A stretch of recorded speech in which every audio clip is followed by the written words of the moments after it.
Good morning students.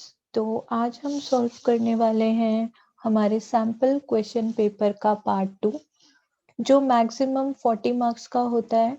Total 6 question आते हैं इसमें और आपको अटेंड 4 क्वेश्चन करने पड़ते हैं। वैसे ये जो सेक्शन है 60 मार्क्स का होता है, लेकिन out of which you have to attend only the questions of 40 marks, 4 questions. Right, part 1 हम ऑलरेडी सॉल्व कर चुके हैं, जिसका लिंक आपको ऊपर यहाँ पे आई बटन में मिल जाएगा। तो let's start solving the part 2। Part 2 के जो क्वेश्चंस होते हैं वो क्वेश्चन नंबर 5 to 10 होते हैं। ठीक, सो क्वेश्चन नंबर 5A, ये जो क्वेश्चंस होते हैं पार्ट 2 के, ये भी सब पार्ट्स में डिवाइड होते हैं।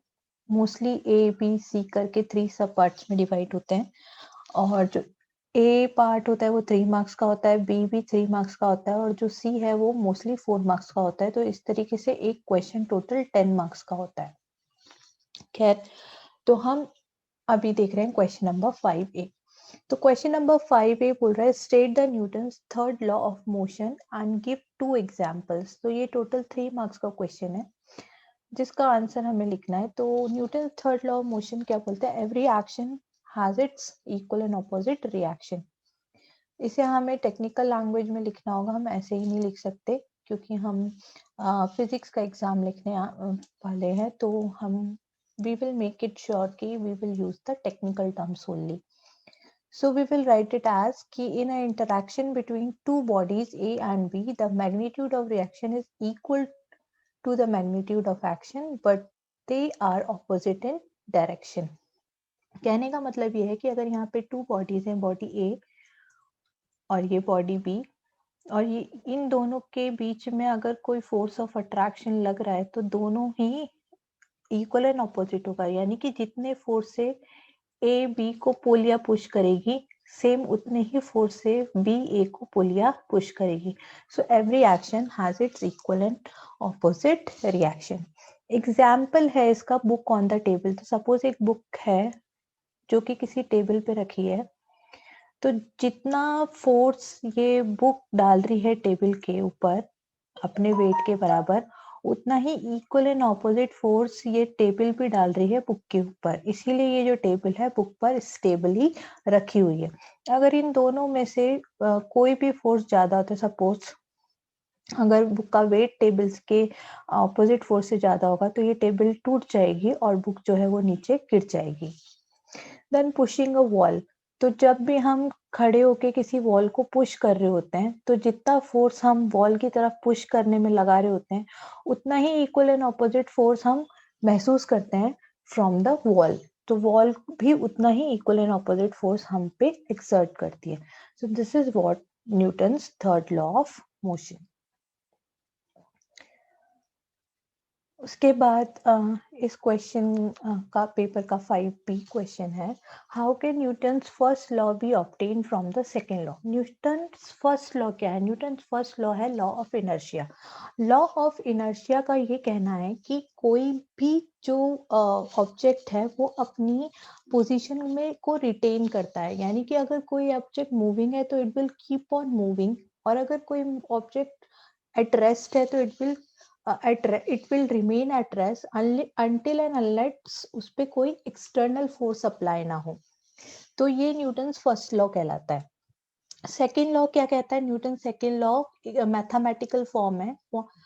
न्यूटन फर्स्ट लॉ जो है वो क्वालिटेटिव है, थ्योरेटिकल लॉ है, और सेकेंड लॉ है जो वो है क्वांटिटेटिव है, वो फोर्स की क्वांटिटी को बताता है, मैथमेटिकल लॉ है। और सेकेंड लॉ क्या कहता है कि जो फोर्स होता है वो इक्वल होता है मास इनटू एक्सेलरेशन के। तो अब ये क्वेश्चन हमसे ये पूछ रहा है कि हम फर्स्ट लॉ को सेकेंड लॉ से कैसे प्रूव कर सकते हैं। तो सपोज अगर किसी भी चीज पे कोई एक्सटर्नल फोर्स जो है वो जीरो है, ठीक है, तो अगर फोर्स जीरो है दैट मीन्स मास तो जीरो हो नहीं सकता। अगर कोई मैटर है तो इट विल कंटेन सम मास, तो मास तो जीरो नहीं हो सकता। तो फिर क्या जीरो होगा? एक्सेलरेशन जीरो होगा। यानी अगर ये बॉल अगर फ्लोर पे रखी हुई है, मूविंग नहीं है, एट रेस्ट है, यानी कि जो इसकी स्पीड है वो जीरो है, यानी कि इसका एक्सेलरेशन भी क्या होगा 0 और इस पे कोई एक्सटर्नल फोर्स नहीं लग रहा है, एक्सटर्नल फोर्स भी नहीं लग रहा है। दैट मीन्स कि ये ball it will remain at rest जब तक कि इस पे कोई एक्सटर्नल फोर्स नहीं आएगा और इसको कोई इनिशियल स्पीड नहीं देगा। वहीं दूसरी तरफ अगर ये बॉल मूविंग है तो it will keep on moving जब तक कि with the same speed it will keep on moving जब तक कि इस पे कोई ऑपोजिंग फोर्स नहीं लगेगा। अब आप कह सकते हो कि एक बॉल तो अगर ग्राउंड पे मूव करे तो थोड़ी दूर जाके वो खुद से ही रुक जाती है। तो ऐसा इसलिए होता है क्योंकि जो ग्राउंड है, जो फ्लोर है, उस पे ऑपोजिट डायरेक्शन में फ्रिक्शन फोर्स लगा रहा होता है और ये फ्रिक्शन फोर्स बॉल की मूवमेंट को अपोज कर रहा होता है। इसी फ्रिक्शन की वजह से ये बॉल जो है थोड़ी दूर पे जाके अपने आप रुक जाती है। That is again due to an external force which is known as friction. तो हम ये कह सकते हैं कि अगर फोर्स 0 है तो एक्सेलरेशन भी 0 होगा। इसका मतलब कि in the absence of any external force a body will retain its state, that is if it is moving it will keep moving with the same speed, and if it is at rest then it will remain at rest. This is what Newton's first law states. Next question है, ये भी एक theoretical question है। Difference between the term supersonic and ultrasonic. See ultrasonic जो term है वो उन sound waves के लिए इस्तेमाल होता है जिनकी जो फ्रीक्वेंसी है अबव 20 किलो हार्ट्स होती है, यानी कि 20,000 हार्ट्स। हमारी सुनने की शक्ति से ज्यादा की जो साउंड वेव्स होती हैं उन साउंड वेव्स को अल्ट्रासोनिक साउंड वेव्स कहते हैं। लेकिन सुपरसोनिक जो वर्ड है वो उन ऑब्जेक्ट्स की स्पीड के लिए यूज होता है जो कि साउंड की स्पीड से ज्यादा पे ट्रेवल करते हैं। साउंड की स्पीड एयर में कितनी होती है? 330 मीटर पर सेकेंड। तो ऐसा कोई भी ऑब्जेक्ट जो इस स्पीड से ज्यादा स्पीड से ट्रेवल करे एयर में, ऐसे ऑब्जेक्ट्स को सुपरसोनिक ऑब्जेक्ट्स कहते हैं, जैसे कि supersonic fighter planes. State two uses of ultrasound. Ultrasound के वैसे तो बहुत सारे यूजेस होते हैं। बैट्स जो है वो भी अल्ट्रासाउंड इस्तेमाल करते हैं अपने ऑब्जेक्ट को लोकेट करने के लिए। पर हमको 2 यूजेस लिखना है तो हम कोई भी 2 यूजेस लिख सकते हैं। जैसे कि पहला यूज यहाँ मैंने लिखा है, ड्रिलिंग द होल्स और making desired cut in the glass. तो ग्लास में अगर आप वैसे ठोका पीटी करोगे तो ग्लास एक फ्रिजाइल सॉलिड है जो कि टूट जाता है बहुत जल्दी। लेकिन अगर आप में उस ग्लास में अगर कोई होल बनाना है या डिजायर्ड कट बनाना है तो उसके लिए हम अल्ट्रासाउंड यूज करते हैं। सेकेंड जो यूज है वो है इमेजिंग ऑफ ह्यूमन ऑर्गन। तो जब भी कोई मेडिकल इश्यू आता है और उसके लिए अल्ट्रासाउंड, आपने सुना होगा अल्ट्रासाउंड टेस्ट होते हैं जिसे सोनोग्राफी भी बोलते हैं। तो ह्यूमन ऑर्गन्स की इमेजिंग करने के लिए, इमेज बनाने के लिए, ऑब्टेन करने के लिए अल्ट्रासाउंड इस्तेमाल होता है, जिससे कि पता चल जाए कि जो पर्टिकुलर ऑर्गन है अगर उसमें कोई पैथोलॉजिकल डिसऑर्डर है, कुछ प्रॉब्लम है तो उसका क्योर हो सके। इसके अलावा सर्जरी के टाइम में भी इसे इस्तेमाल करते हैं, जैसे किडनी स्टोन निकालने वगैरह के लिए जो सर्जरी होती है उस टाइम भी अल्ट्रासाउंड का इस्तेमाल करते हैं। एंड इकोकार्डियोग्राफ जिसे बोलते हैं, जिसमें हार्ट की इमेजिंग की जाती है, हार्ट की इमेज ऑब्टेन की जाती है, वो भी एक अल्ट्रासाउंड ही है। इसके बाद जो नेक्स्ट क्वेश्चन आता है 6th ए, ये क्वेश्चन कह रहा है state 3 factors on which speed of sound depends. तो हम यहाँ speed of sound in gas consider करेंगे कि वो कौन से फैक्टर्स हैं जो गैस में स्पीड ऑफ साउंड को अफेक्ट करते हैं। तो अगर हम स्पीड ऑफ साउंड गैस में अगर बात करें तो हमारे पास फॉर्मूला होता है v equals to under root gamma p upon rho, जहाँ पे गामा जो है वो एक कांस्टेंट है, p जो है वो प्रेशर है, प्रेशर ऑफ गैस, एंड जो रॉ है वो है density of gas in the ideal condition. ठीक है, तो यहाँ से बहुत क्लियर है कि जो इस फॉर्मूले से बहुत ज़्यादा क्लियर है कि जो स्पीड ऑफ साउंड है गैस में वो सबसे पहले तो डेंसिटी से अफेक्टेड होती है। तो अगर इस फॉर्मूले को देखें तो speed of sound is inversely proportional to under root of density of gas. यानी this is how the density of gas affect speed of sound. उसके बाद टेम्परेचर। तो हमें पता है कि जब भी किसी गैस में का टेम्परेचर इंक्रीज किया जाता है तो उसकी डेंसिटी जो है वो डिक्रीज हो जाती है। तो अगर गैस का टेम्परेचर इंक्रीज करने से डेंसिटी डिक्रीज हो रही है, इसका मतलब कि जो स्पीड ऑफ साउंड है वो क्या होगी, वो इंक्रीज होगी, क्योंकि हमें पता है कि speed of sound is inversely proportional to under root of density. तो टेम्परेचर इंक्रीज करने पर स्पीड ऑफ साउंड भी जो है वो इंक्रीज हो जाएगी। इफेक्ट ऑफ ह्यूमिडिटी, कई लोगों का ये मिसकॉन्सेप्शन होता है कि ह्यूमिडिटी होने से जो डेंसिटी होती है वो गैस की बढ़ जाती है। ऐसा नहीं है। जो वाटर वेपर है उनकी डेंसिटी 5/8 पार्ट होती है गैस की डेंसिटी का। यानी कि जब भी किसी गैस में ह्यूमिडिटी मिक्स होती है तो उसकी जो डेंसिटी है वो डिक्रीज होती है। ड्राई एयर की जो डेंसिटी है it is greater than the humid air density. ठीक है, तो इसी वजह से ह्यूमिड एयर में ऑब्वियसली स्पीड ऑफ साउंड जो है वो इंक्रीज होगी in compare to dry air. So I hope it is clear. Next is define a secondary cell.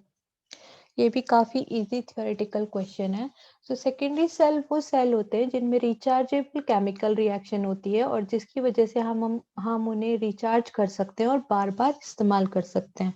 So ये वो सेल हैं which provides the electricity as a result of reversible chemical reaction, so they can be recharged after the use and can be reused again and again. Give one example of secondary cell. So one example is lead accumulator.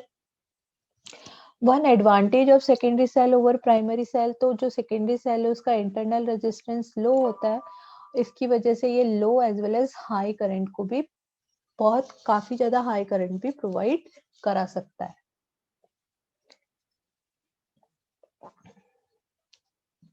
6C, ये एक numerical question है।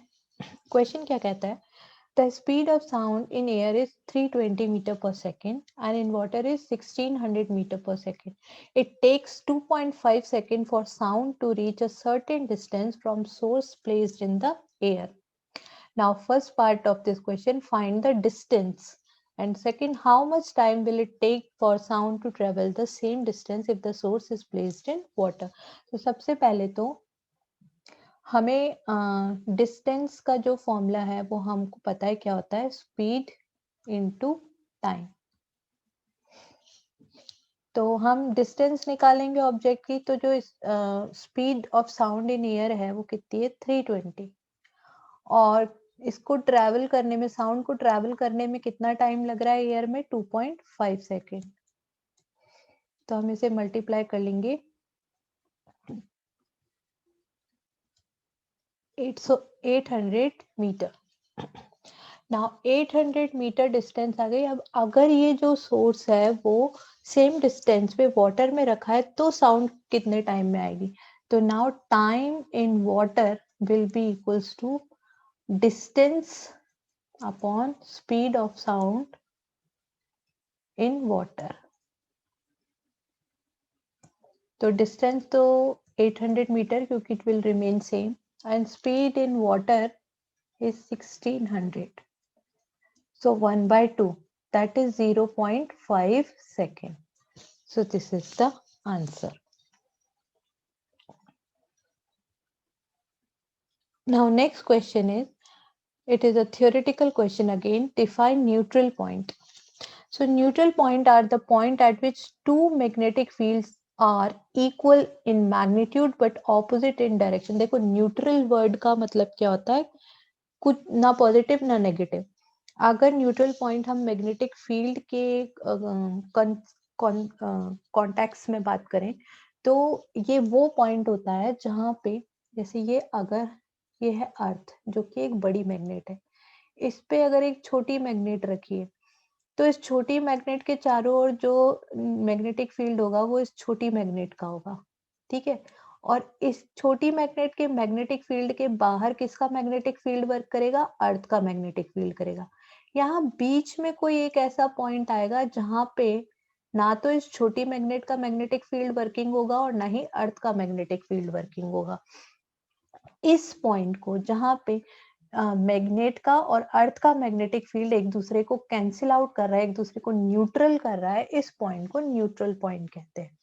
ठीक है, तो neutral point are the point at which two magnetic fields are equal in magnitude but opposite in direction, and since they are equal in magnitude and opposite in direction they cancel out each other, so the net magnetic field at the neutral point is 0। तो ऐसे neutral point पे अगर आप compass रखते हो तो compass की needle किसी भी डायरेक्शन में रेस्ट कर सकती है, not necessarily in the north south direction.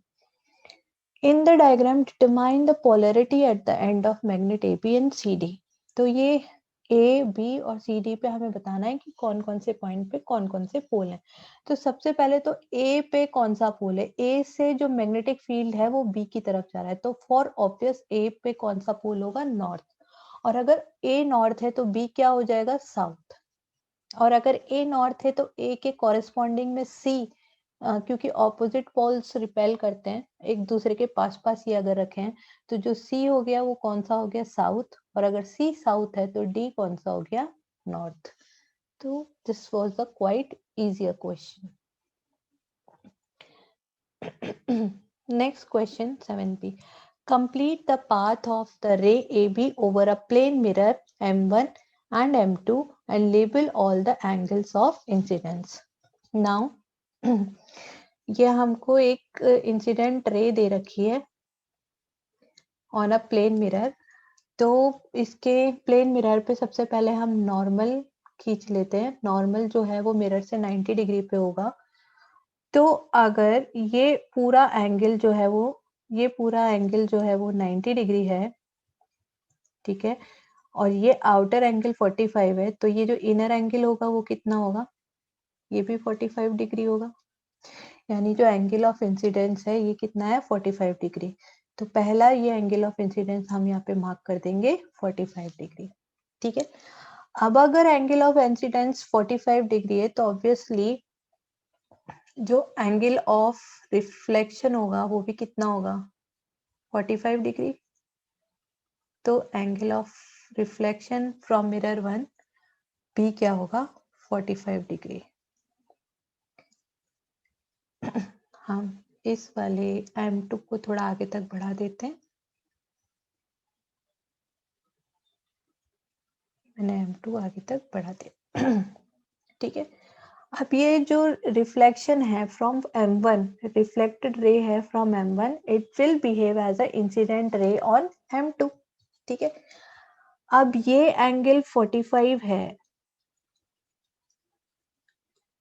तो ये अंदर वाला एंगल भी 45 होगा। और ये अगर अंदर वाला एंगल 45 है और ये वाला 90 है, क्योंकि ये दोनों एक दूसरे के परपेंडिकुलर है, ये दोनों जो मिरर है एक दूसरे के परपेंडिकुलर है, तो ये 45 है, ये 90 है, तो ऑब्वियसली ये वाला एंगल भी कितना होगा? 45। तो ये वाला एंगल भी हमने बना दिया 45। अब हम वापस से नॉर्मल ड्रॉ करेंगे फॉर मिरर 2। तो ये नॉर्मल आ गया अगेन 90 डिग्री पे। तो ये इस M2 के लिए जो इंसिडेंट एंगल है ये भी कितना हो गया? 45 डिग्री। ये इंसिडेंट एंगल 2 हो गया। और अगर ये इंसिडेंट एंगल 45 डिग्री का है तो जो रिफ्लेक्शन एंगल होगा वो भी कितने का होगा? 45 डिग्री का।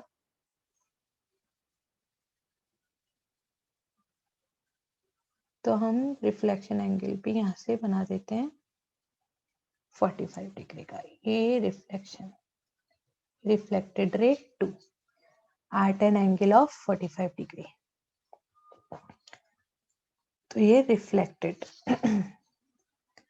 तो हमें all angles of incidence label करने थे। तो ये एंगल 1, इंसिडेंट एंगल 1, और ये इंसिडेंट एंगल 2, ये वाला, राइट। और ये हमने डायग्राम भी कंप्लीट कर दिया है।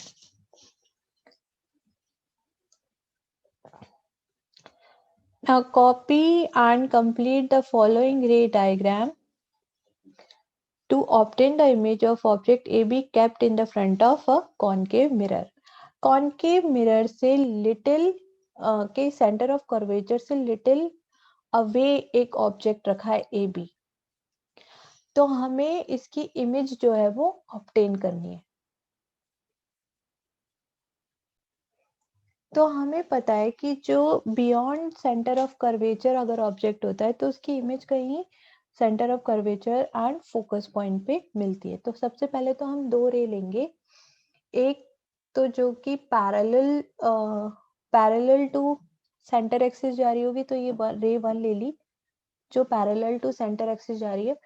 अगर ये पैरेलल टू सेंटर एक्सिस जा रही है तो इसकी जो रिफ्लेक्टेड रे हम ड्रॉ करेंगे वो कहाँ से ड्रॉ करेंगे? फोकस से. तो इसकी रिफ्लेक्टेड रे मैंने ड्रॉ कर दी फोकस से. दूसरी रे हम लेंगे जो कि फोकस से जा रही है. तो ये दूसरी रे मैं ग्रीन कलर से ड्रॉ कर रही हूँ जो कि फोकस से जा रही है. तो ये फोकस से होती हुई जा रही है और जो रे फोकस से होती हुई जाएगी उसकी रिफ्लेक्टेड रे कहाँ ड्रॉ होगी? उसकी रिफ्लेक्टेड रे ड्रॉ होगी पैरेलल टू सेंटर एक्सिस. तो जहां पे ये दोनों रेज आपस में एक दूसरे को इंटरसेक्ट करेंगी उस पॉइंट पे इमेज मिलेगी. तो जो इमेज मिलेगी वो मिलेगी between C and F.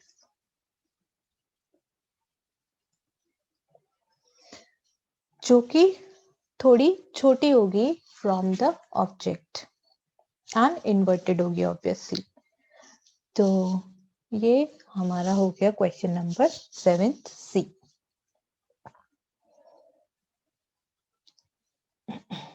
Now question number 8 है.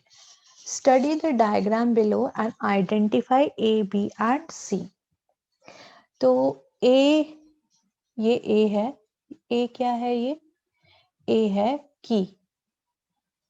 कौन सी वाली की है? ये स्विच की है. प्लग की हम बनाते हैं इस तरीके से. ये कौन सी की है? स्विच की है. ये बी क्या है? फिक्स्ड रेजिस्टेंस है. फिक्स रेजिस्टेंस को हम इस तरीके से बनाते हैं. ये फिक्स रेजिस्टेंस है. और C क्या है? C है वेरिएबल रेजिस्टेंस.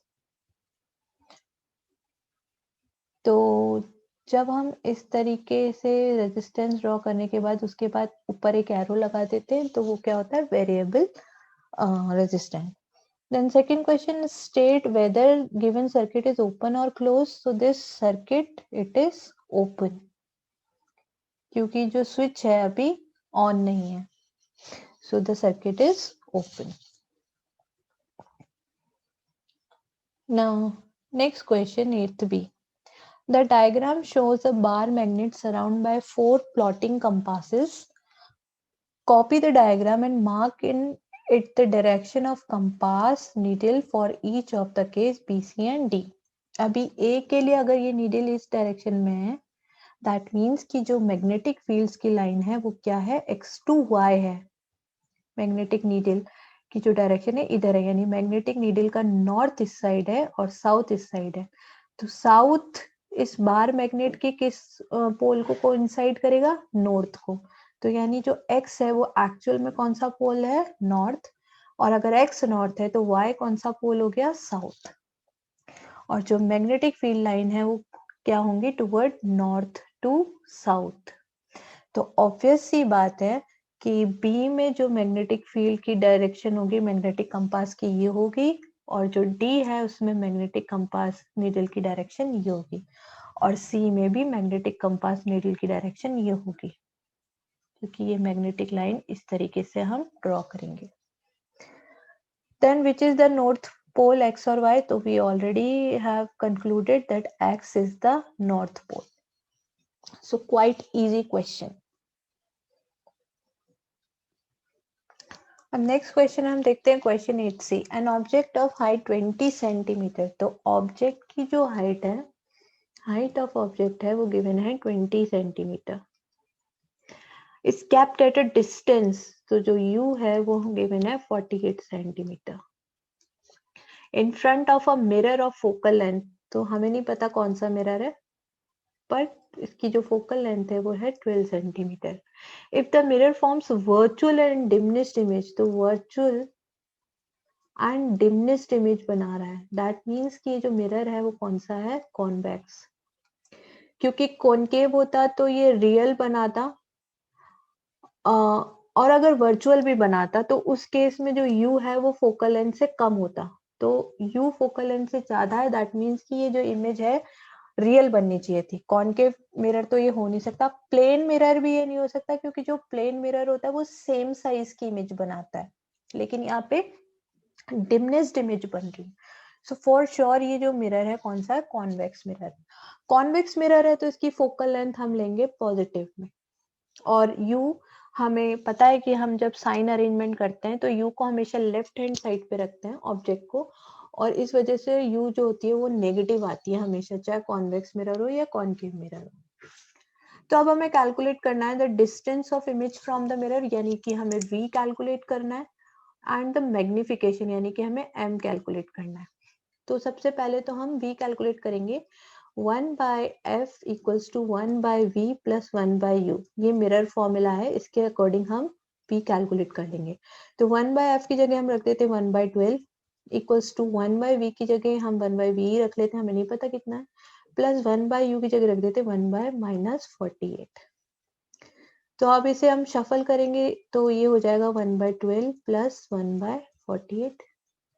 48 हमने ले लिया एलसीएम, तो ये हो गया 4 plus 1, that is 5 by 48।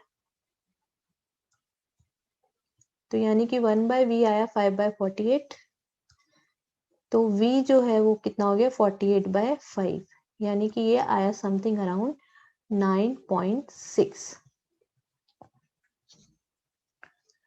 Right, 9.6 centimetre. उसके बाद हमें मैग्निफिकेशन निकालना है, तो मैग्निफिकेशन के लिए हम फॉर्मूला लगा देते हैं m equals to minus v upon u. तो v माइनस वी की जगह v आ गया 9.6, और जो u है वो कितना आ गया हमारा -48।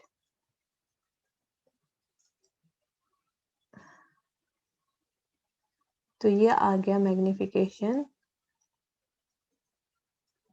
1/5। तो m जो है वो कितना आ गया 1/5। सो ये डिमिनिश्ड इमेज है और v पॉजिटिव आ रहा है, दैट मीन्स वर्चुअल इमेज है। तो हमारा आंसर यही की यही प्रूफ भी हो गया।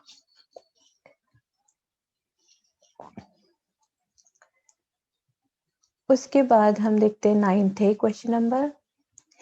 सो it is desired to obtain an erect image of an object using a concave mirror of focal length 20। Concave mirror से सिर्फ एक केस में इरेक्ट इमेज बनती है, जबकि जो ऑब्जेक्ट है उसके पोल और फोकस के बीच में कहीं हो। तो what should be the range of distance of the object from the mirror. तो अगर फोकल लेंथ 20 है तो the range of distance of the object from the mirror is less than, जो u है it should be less than 20 centimetre. Focus से पहले कहीं भी अगर ऑब्जेक्ट रखा है तो उसकी कैसी इमेज हमें मिलेगी, इरेक्ट इमेज मिलेगी when we are using concave lens, concave mirror. Draw ray diagram to show the image formation. तो हम पहले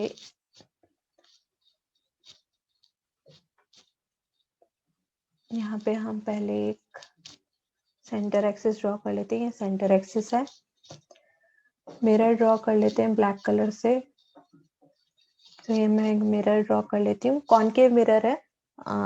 मैं अभी डायग्राम को थोड़ा सिंपल रखने के लिए स्ट्रेट लाइन ले रही हूँ, आप कॉनकेव मिरर ही बनाओगे। अब ये कॉनकेव मिरर के पोल से मैंने यहाँ मार्क कर लिया ये प्रिंसिपल फोकस और ये सेंटर ऑफ कर्वेचर, ठीक है। अब जैसा कि हमें पता है कि जो ऑब्जेक्ट है वो हमारा कहीं पे रखा है between pole and principal focus. तो यहाँ पे मैंने सपोज यहाँ पे रख दिया ऑब्जेक्ट, ये ऑब्जेक्ट रखा है। अब इस ऑब्जेक्ट से एक रे मैं ले रही हूँ which is appearing to be crossing from, अच्छा एक रे ले रही हूँ मैं which is parallel to principal axis. तो पैरेलल टू प्रिंसिपल एक्सिस जो रे जाएगी, it will pass through the principal focus. और दूसरी रे मैं ले रही हूँ which is passing through the centre axis. तो जो सेंटर एक्सिस से रे निकलती है वो वापस सेंटर एक्सिस से ही होकर रिफ्लेक्ट बैक हो जाती। तो ये रिफ्लेक्शन और इंसिडेंट रे मैंने एक ही बना दी। तो ऑब्वियसली अब ये पीछे की साइड तो अगर हम इन्हें कितना भी बढ़ा लें ये कभी इंटरक्रॉस करेंगे नहीं। तो इनको हम वर्चुअली इधर अगर बढ़ाने की कोशिश करें on the opposite side of mirror, तो ये कहीं ना कहीं जाके मिल जाएंगी, क्रॉस हो जाएंगी। और ये जिस पॉइंट पे जाके क्रॉस होंगी उसी पॉइंट पे हमें हमारी वर्चुअल और इरेक्ट इमेज मिल जाएगी थ्रू कॉनकेव मिरर। तो इसे हमने आगे बढ़ाया और ये इस पॉइंट पे इन क्रॉस कर रही है लाइंस, यानी कि जो इमेज हमें मिली वो इधर कहीं मिली जो क्लियरली इरेक्ट है और मैग्नीफाइड है। ये इमेज यहाँ पे मिलेगी। सो अगर ये ऑब्जेक्ट इतना बड़ा है तो जो इमेज मिल रही है वो इतनी बड़ी मिल रही है, हाई मैग्नीफाइड इमेज हमें मिलेगी जो कि इरेक्ट होगी, राइट। तो ये रे डायग्राम हमें बना के दिखाना है। नेक्स्ट क्वेश्चन है 9th B, redraw the given figure and show the direction of the light ray after reflection। तो जो अभी अभी हमने देखा, फोकस से जो लाइट रे जाती है वो पैरेलल टू प्रिंसिपल एक्सिस निकल जाती है। तो ये हो गई रिफ्लेक्टेड रे जो कि पैरेलल टू प्रिंसिपल एक्सिस चली जाएगी। Show the formation of image of the given figure. तो इस केस में सेंटर ऑफ कर्वेचर पे जो ऑब्जेक्ट रखा है उसकी इमेज जो मिलेगी वो भी सेंटर ऑफ कर्वेचर पे ही मिलेगी। ऑब्जेक्ट थोड़ा मैं छोटा कर देती हूँ, ये भी हो नहीं रहा। सपोज यहाँ से है ये ऑब्जेक्ट पिंक वाले पॉइंट से ऊपर नहीं है, तो यहाँ से मैं दो रे ले लेती हूँ।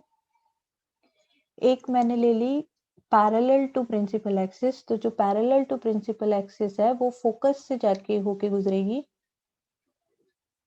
तो ये फोकस से होती हुई चली जाएगी इसकी रे,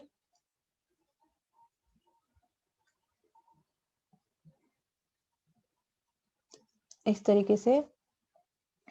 और दूसरी रे अगर मैं लूं, कोई सी भी ले लेती हूँ, सपोज मैंने ये ले ली कि ये जो पोल पे डायरेक्टली पोल पे इंसिडेंट कर रही है दूसरी रे। तो सपोज ये डायरेक्टली पोल पे इंसिडेंट कर रही है, तो जिस एंगल से ये पोल पे इंसिडेंट करी उसी एंगल से ये वापस से लौट भी जाएगी। तो ये इस तरीके से रिफ्लेक्टेड रे रिफ्लेक्ट हो जाएगी with the same angle it has been incidented on the pole. Just a second, इस तरीके से। तो जो इमेज है वो हमें क्लियरली वापस से कहाँ मिल जाएगी, सेंटर ऑफ कर्वेचर पे ही मिल जाएगी and of the same height of the object. जो इमेज है वो हमें कहाँ मिली, सेंटर ऑफ कर्वेचर पे with the same height as object. ठीक है, तो ये इमेज फॉर्मेशन है when an object is placed at the center of curvature of a concave mirror। Next question हमें जो देखना है वो है क्वेश्चन नंबर 9C। इसमें हमें एक फ्रीक्वेंसी ऑफ वेव दे रखी है 100 हर्ट्ज और ये डायग्राम हमें गिवन है, हमें निकालना है amplitude, wavelength, velocity and nature. तो एम्पलीट्यूड तो जो पीक पॉइंट है उसकी मेन पोजीशन से जो डिस्टेंस है वो एम्पलीट्यूड होता है वेव का। तो यहाँ पे हाईएस्ट पॉइंट एट द ट्रो और highest point at the crest की जो दूरी है मेन पोजीशन से वो एम्पलीट्यूड है। तो इस वेव का जो एम्पलीट्यूड है वो कितना हो गया, 5 सेंटीमीटर। वेवलेंथ कितनी है, 2 कॉन्जिक्यूटिव ट्रो या 2 कॉन्जिक्यूटिव क्रेस्ट के बीच की जो दूरी होती है वो वेवलेंथ होती है। तो यहाँ पे ये जो वेवलेंथ है वो कितनी हो गई, 20 सेंटीमीटर हो गई। 20 सेंटीमीटर है, हम इसे मीटर में कन्वर्ट करेंगे तो ये हो गई 20 divided by 100, that is 0.2 metre. Now velocity, velocity का फॉर्मूला हमारे पास होता है velocity equals to wavelength into frequency. तो वेवलेंथ हो गई 0.2, फ्रीक्वेंसी हमारे पास कितनी है 100 हर्ट्ज। तो ऑब्वियसली जो वेलोसिटी आई वो कितनी आई 20 मीटर पर सेकेंड।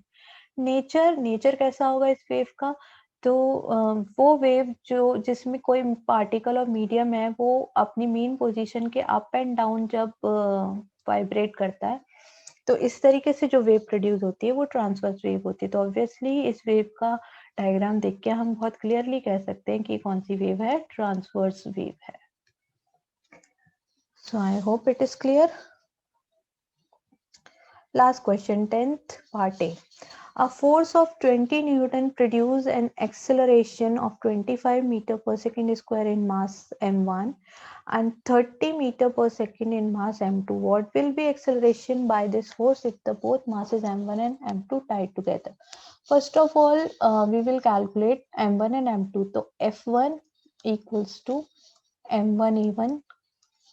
तो f1 क्या है, 20 न्यूटन है बोथ द केसेस में, 20 न्यूटन। m1 हमें नहीं पता, एक्सेलरेशन 125 है, तो m1 क्या हो गया 20/25, that is 4/5, that is 0.8 kilogram. Then f equals to m2 a2। तो m2 हमें नहीं पता, f वही है 20 न्यूटन, m2 हमें नहीं पता, a2 है 30। तो m2 हो गया 20/30, दैट इज 0.66 किलोग्राम। अब अगर इन दोनों मास को भी टाई टुगेदर तो कितना एक्सेलरेशन प्रोड्यूस होगा, तो फाइनल जो m आया वो क्या है 0.8 प्लस 0. लेट इट बी 0.6, तो ये आ गया 0.14, 1.4, आई एम सॉरी, ये आ गया 1.4 kilogram. So in that case the acceleration will be force upon mass, तो force है वही 20 न्यूटन अपॉन मास 1.4, तो ये आएगा somewhere around 14.3, somewhere around 14.3 meter per second square. Yes.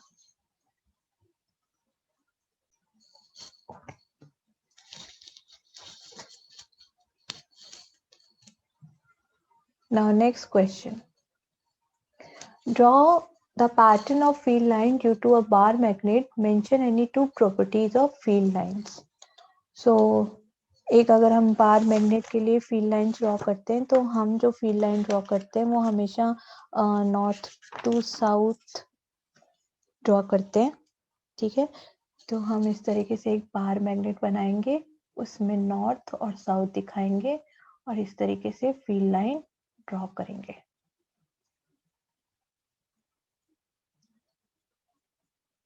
इस तरीके से उनकी डायरेक्शन दिखा देंगे नॉर्थ टू साउथ, और inside the magnet the direction will be south to north, इस तरीके से।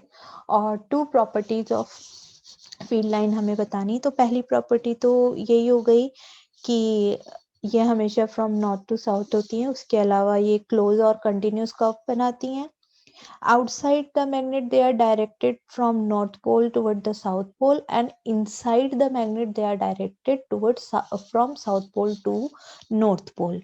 ठीक है, so these are two properties. Then they are parallel and equidistant, and they never intercross each other. Then they behave like stretch elastic rubber string. So these are some properties of magnetic field line. Last question of this session. What is ammeter? How is it connected to a circuit? Draw a diagram to illustrate your answer. So an ammeter is an instrument which is used to measure the amount of current. So it is used to measure the amount of current, and it is always connected in a series connection. तो अगर हम एक circuit बना रहे हैं तो यहाँ पे ये पॉजिटिव ऑफ बैटरी, ये नेगेटिव ऑफ बैटरी, तो ये अमीटर का पॉजिटिव, ये अमीटर का नेगेटिव, इस तरीके से ये सीरीज में कनेक्ट रहेगा। ये कोई भी लोड है, यहाँ पे हमने एक की बना दिया, यहाँ पे हमने रेजिस्टेंस बना दिया, ये वेरिएबल रेजिस्टेंस बना दिया। और अगर हमें वोल्ट मीटर भी दिखाना है तो वोल्ट मीटर हम इस तरीके से दिखा सकते हैं पैरेलल में। What cause the potential difference between two terminal of the cell? तो केमिकल रिएक्शन जो होती है किसी भी सेल में, उसकी वजह से एक टर्मिनल पे, सेल के एक टर्मिनल पे नेगेटिव टर्मिनल बन जाता है क्योंकि वहां पे इलेक्ट्रॉन्स ज्यादा हो जाते हैं, और दूसरे टर्मिनल पे पॉजिटिव टर्मिनल बन जाता है क्योंकि वहां इलेक्ट्रॉन्स की कमी हो जाती है। और इसी इलेक्ट्रॉन्स का जो डिफरेंस होता है बिटवीन द टर्मिनल, उसकी वजह से उनके बीच में पोटेंशियल डिफरेंस होता है। Because of this potential difference only electron travels from negative to positive, and the electricity flows from positive to negative. So thank you, have a nice day. Please do like, subscribe and share my video.